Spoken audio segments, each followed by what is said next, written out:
So what it is, there has been for some 50 years the 4 Ps. This is very old stuff. I'm about to dismiss a great deal of it in terms of the relevance for today, because the 4 Ps itself lends some confusion to the discussion.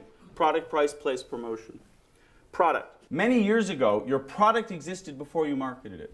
Today, your product, if it's software, and if software is generally delivered through the web as a service, then your product can be the marketing, because marketing takes code. And let me tell you, if you don't get that, you don't get anything.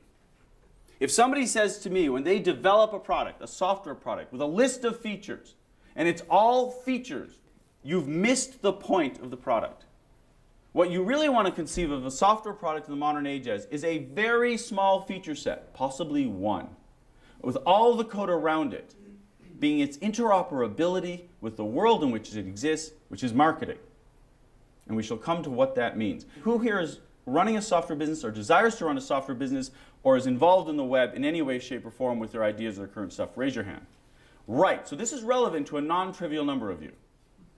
Like 85%. So pay attention. If you're not building a product that relates to software, I've got good news for you in terms of its relevance.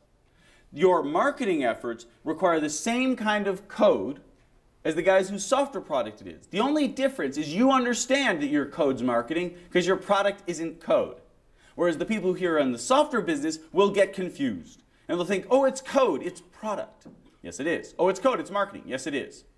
So things have changed. If you want to have a current customer have a friend be introduced to the product, you have to write code in order to have the current customer introduce the product to a new customer. If you want to enlist the Gmail account or all their email addresses, you need code to suck it out. Code is what makes marketing work. So that becomes what?